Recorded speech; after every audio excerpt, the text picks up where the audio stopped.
예, 오늘 아침에 나온 한 조사는 문재인 정권의 이번 주 지지율은 0.2%가 떨어져서 55.4, 이제 바닥이다, 보합세다 이럽니다. 항상 지지율이 급전직하하다가 정권이 큰일 났다 싶으면 어느 순간에 상황은 더 나쁜 상황들만 전개되는데 어느 계기를 정권이 이렇게 국민한테 던지고 나면 그때는 또 지지율이 이제 보합이다. 이러다가 또 지지율이 상승하기 시작했다로 쇼를 합니다. 이게 딱 코스예요.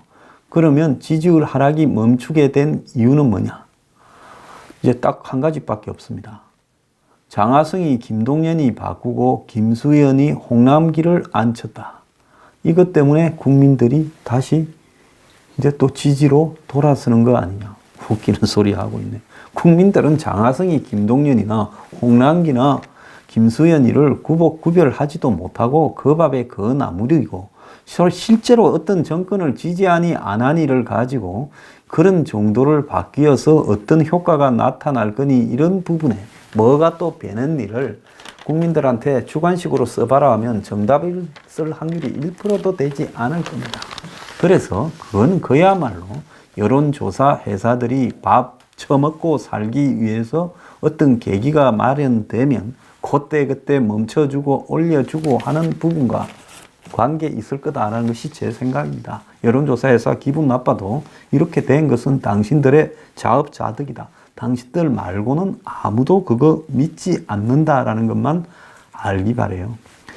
자, 김수현, 홍남기가 지금 이제 지난주에 바뀌었죠. 물론 이 김동연이는 국회 통과돼야 되기 때문에 그런 과정까지는 계속 부총리를 하고는 있습니다. 예산 통과시키고 가라 이런 이야기까지도 하고 있어요. 자, 김수현이가 청와대 정책실장이 되어서 간담회를 했습니다. 청와대는 임명해버리면 바로 바뀌죠. 그래서 장하성은 금요일날 집에 갔어요. 대통령이 사회 경제정책 통합을 주문했다. 전체 국정과제를 조율할 거다. 그러면서 소득주도 혁신성장, 공정경제는 패키지다. 이 패키지가 뭡니까? 뭔 패키지 여행이다 하면 그 안에 밥 먹고 자고 관광하고 그 현지 차량이고 쇼핑까지 다 들어가는 거다는 거 아니에요?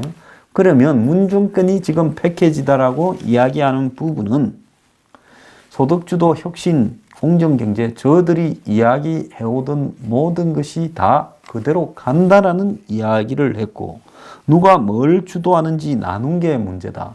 지금까지 보면 소득주도는 장하성이, 그 다음에 혁신성장은 김동연이, 공정경제는 무슨 경제수석이 한다 이랬는데 실제로 뒤에 주범은 김수현이었을 거라고 보입니다. 지난번에 장하성은 좀 얼빵한 데에 비해서 장하성 씨 기분 나쁘게 생각하지 마세요. 제 개인 견해니까 공직에 있는 사람은 그런 부분을 좀 들어도 참아야 되는 겁니다. 저보고도 욕하는 사람들이 얼마나 많은데요. 장하성은 좀 얼빵한 데 비해 김수현은 좀 제가 볼 때 좀 더 문법 코드가 확실히 더 들어간 약간 나쁜 쪽으로 좀 머리가 돌아가는 사람이라고 생각을 합니다. 김수현이 기분 나빠도 참으세요. 높은 자리 가려면 이런 거 참아야지. 자, 그래서 큰 틀의 정책 기획을 청와대에서 맡고 집행은 경제부총리의 힘을 싣기로. 이 말은 뭔 말이에요? 내가 실세다라고 기자 간담회를 어제 가져가지고 일요일 날 청와대 기자들 앞에 선언한 거지요. 큰 틀의 정책 기획은 청와대에 맡고 집행은 경제부총리의 힘을 싣고. 그러니까 이 말은 뭐겠어요? 전략은 우리가 짜고 전투는 그냥 홍남기가 한다. 이 말은 저기 적진에 가서 고지를 하나 탈환해야 되는데 그 과정에 좀 많이 죽을지 몰라도 그 소대장 병력 끌고 출동해라 하면 가는 거예요. 자, 김동연 소대장이 거의 병력을 다 잃고 그냥 부상자, 실종자, 사망자로 누더기가 돼버렸어요. 그러니까 그 소대는 재편해야 된다 해서 소대장 바꾸고 또 지휘관이 사실은 김수현이었는데 겉으로 바지로 장하성이 세워놓았다가 아유 저 사람 말도 제대로 전달 못한다. 그래서 장하성이 빼고 내가 직접 지휘할게 이렇게 된 겁니다. 자, 그런데 이 사람으로 이야기를 하자면 지금 부동산 정책, 노무현 문재인 정권, 또 탈원전 정책, 또 더 나아가서 이 정권의 핵심적인 부분으로 보이는 주 52시간 뿐만 아니라 최저임금 정책도 깊숙이 관여한 인물로 보입니다.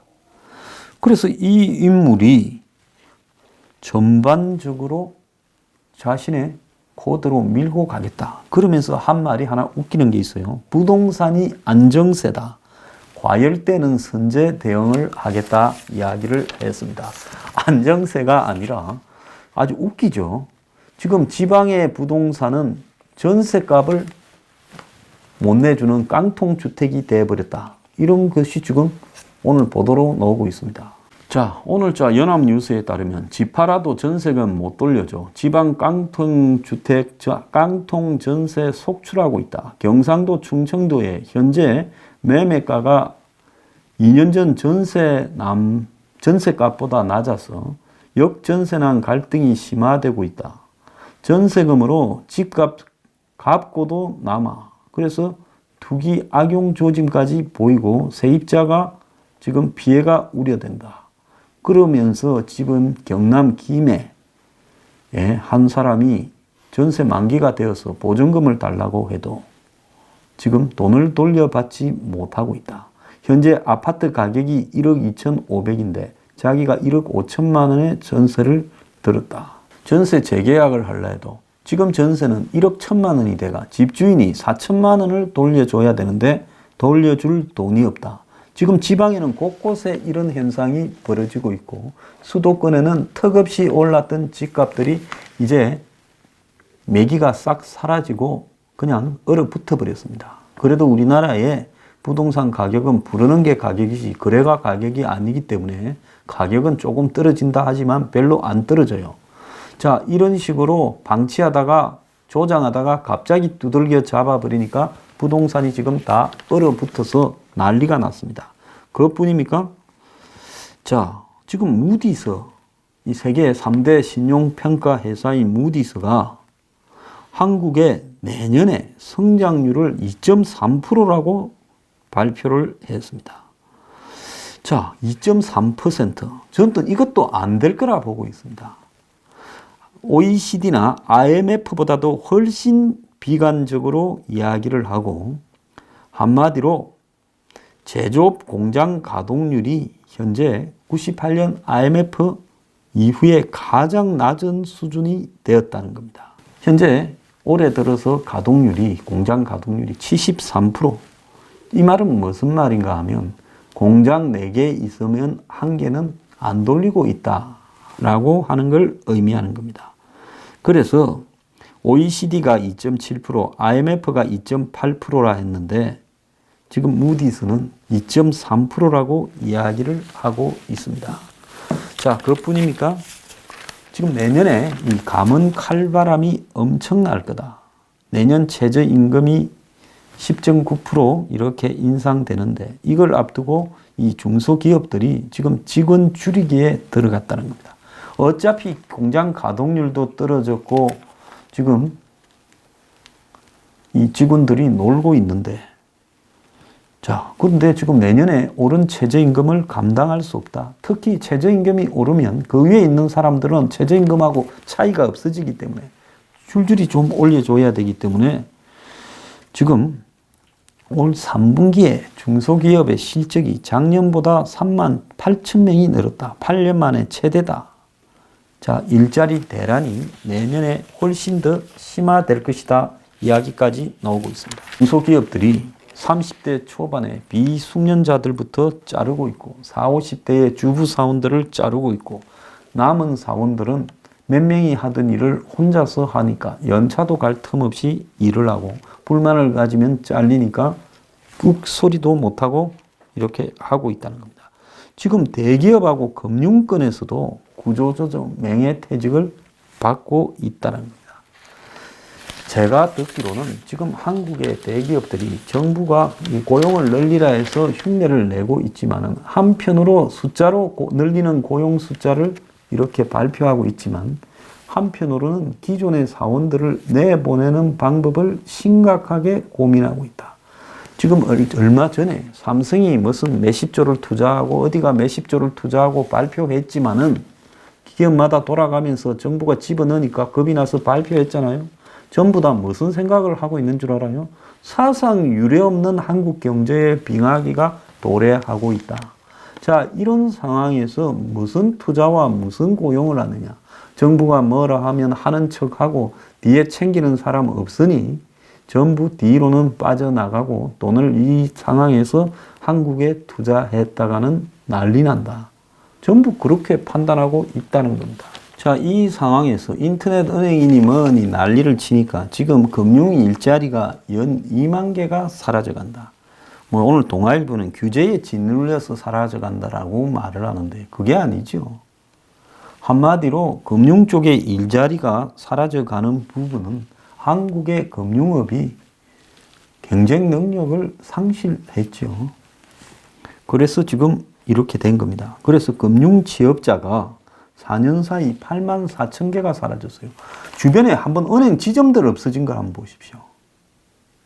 자, 이것이 전부 ICT화 되어 간다 해서 은행들이 다 마치 이 오프라인 매장들을 없애고 점점 이제 은행에 가서 돈을 찾고 이렇게 보내고 하는 게 아니라 은행들이 이제는 한마디로 돈 많은 VIP 아니면 은행에 가서 업무 보기가 이제 불편한 세상이 곧 닥칠 겁니다. 이제 통장으로 돈 찾고 보내고 하면 점점 불이익이 가속되고 그렇게 될 겁니다. 자, 그러면서 무슨 뭐 인터넷 은행 어쩌고 저쩌고 하는데 그런 거 한다고 한국의 금융 경쟁력이 생기고 한국이 금융 허브가 되겠느냐? 돈은 어떻게 해야 됩니까? 돈은 제조업이나 기업이 돌아야 돈이 돌지요. 그러면 세계에서 많은 나라의 기업들이 한국에 오고 한국이 기업하기 좋은 환경이 되고 노조 문제가 해결이 되어야 한국의 회사가 돌아가고 회사가 돌아가야 경제가 성장하고 하면서 은행들이 살만하지. 지금 경제가 전반적으로 죽어가는데 돈 중개하는 금융업이 잘 될 리가 있겠느냐는 겁니다.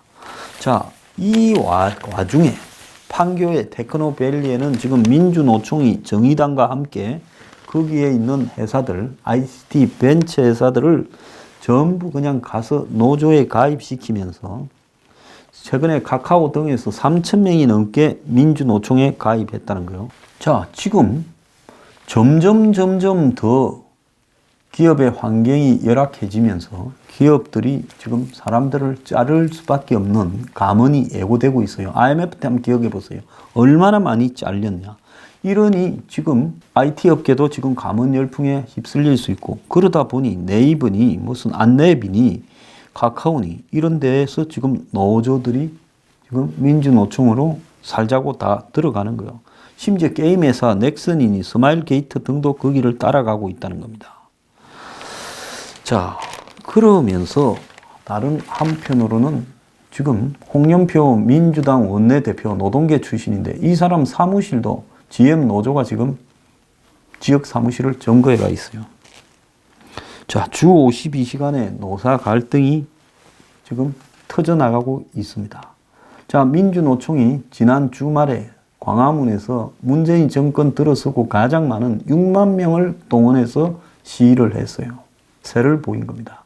그러면서 이제 뭐라는가 하면 문 정권이 이제 이제사, 노조나 가진 자, 약자를 외면하고 배신하고 있다. 본때를 보이겠다. 이러면서 겁을 주고 있고 자, 21일 날은 총파업을 하겠다고 협박을 하고 있습니다. 자, 이런 상황에서 경제가 전반위로 무너지는데 지금 김수현 이자는 아마 더욱더 거꾸로 갈 거라고 보고 있습니다. 위기를 인정하지 않아요. 오늘도 어떤 신문이 제가 몇 달 전에 하던 소리를 그대로 하더만요. 문 정권이 경제에 손대고 전방위 경제 협의체를 만들어서 인재들을 동원해서 해야 된다. 이제 하지도 않을 사람들을 상대로 갑자기 놈이라고 할 뻔했습니다. 그런 말을 할 필요가 없지요. 자, 사람 될 사람 보고 네 사람 되라 해야지 사람 안 될 놈 보고 사람 되라고 할 필요가 없는 겁니다. 지금 한간에 무슨 말이 유행하고 있는지 아십니까? 문 정권이 6개월 안에 지금 수습이 안 돼 가지고 한마디로 일에 손을 넣는다. 그러면서 범여권으로 거기 붙어서 반개해서 지금 조직력을 강화하고 있는 사람들이 그때는 우리가 들어간다. 서로 그러고 앉아 있어요. 자, 대통령으로서 임기는 유지하겠지만은 업무에서 도저히 경제가 무너져서 수습이 안 돼 가지고 총리부터 비서실장을 바꾸고 경제팀을 또 바꾸면서 당신들이 들어와서 수습해달라 해서 그때 우리가 들어간다라고 떠들고 다니는 그룹들이 있다는 겁니다. 저도 몇 군데서 들었어요. 비슷비슷한 맥락의 이야기입니다. 지금부터 6개월 뒤면, 자, 지금 11월 중순이니까요. 6개월 뒤면 언제입니까?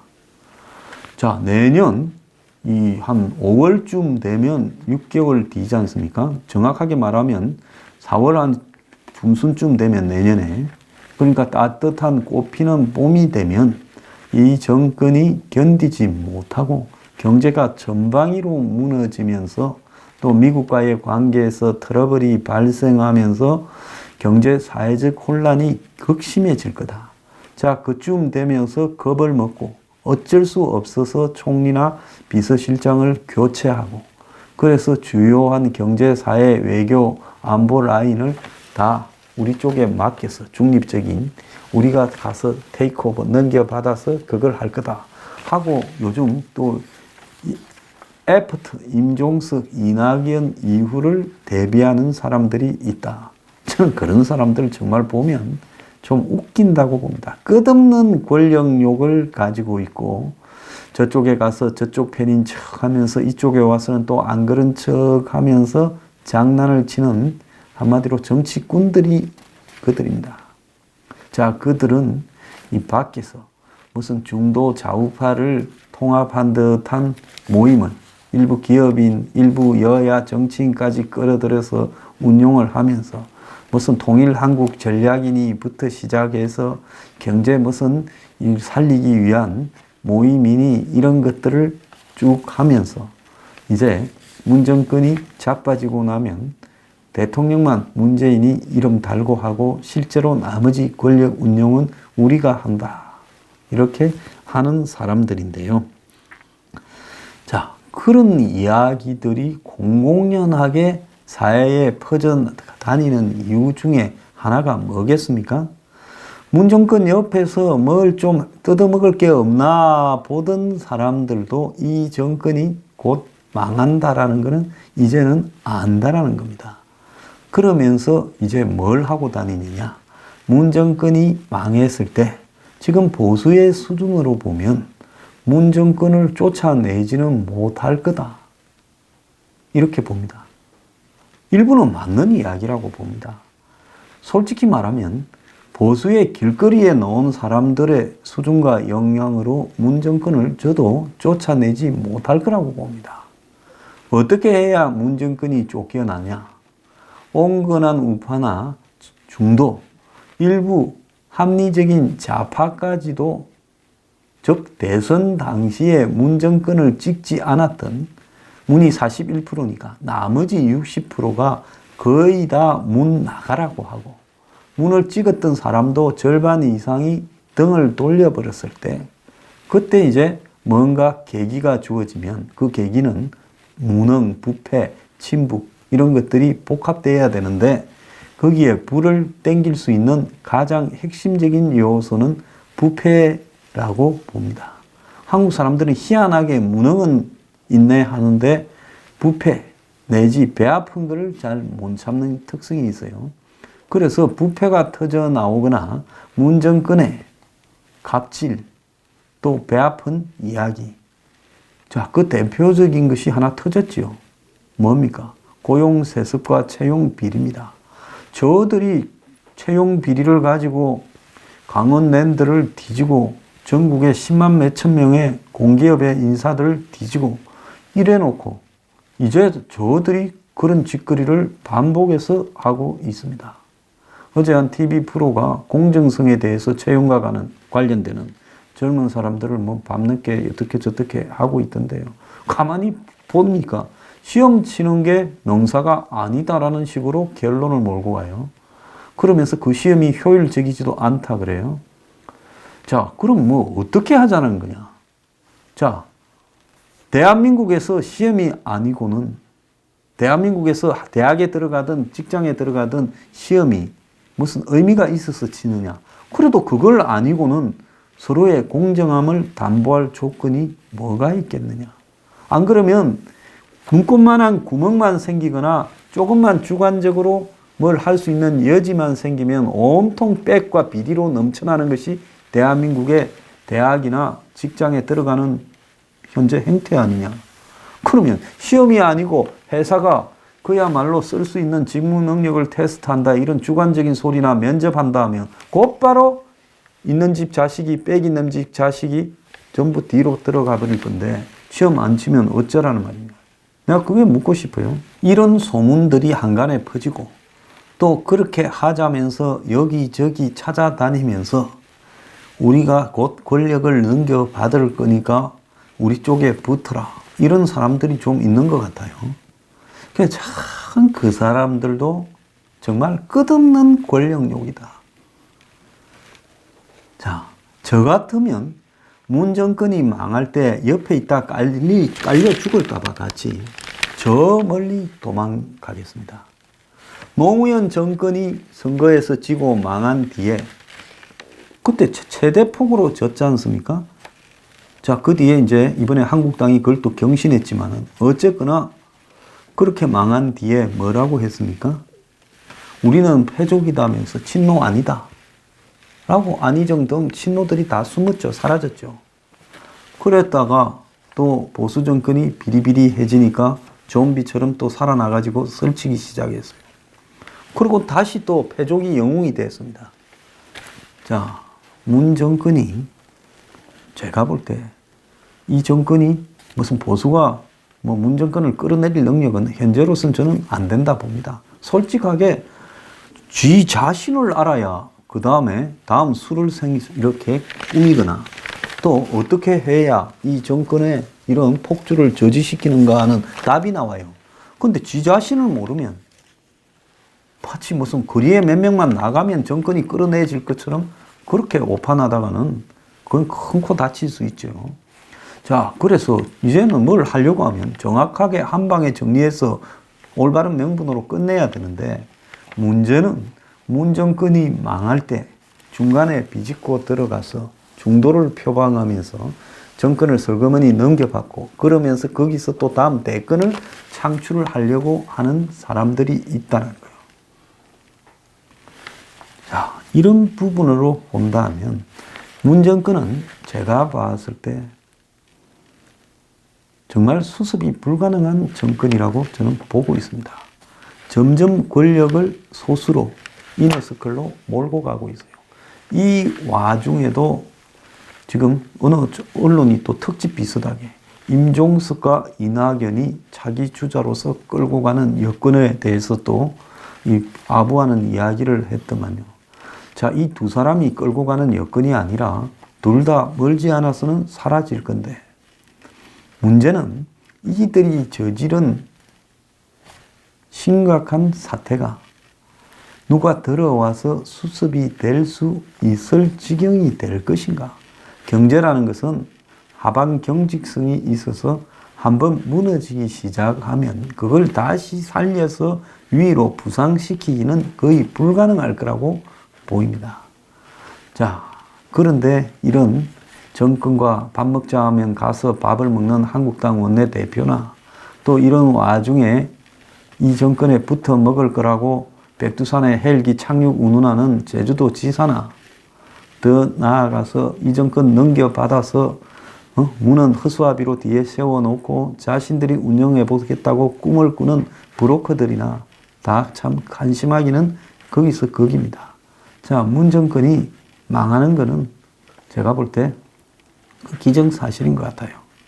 다만 이 망해가는 과정에서 그걸 제압할 수 있는 실력을 가진 집단이나 또 세력들이 부족하기 때문에 굉장히 혼란스러운 상태로 지속되어 갈 수 있다.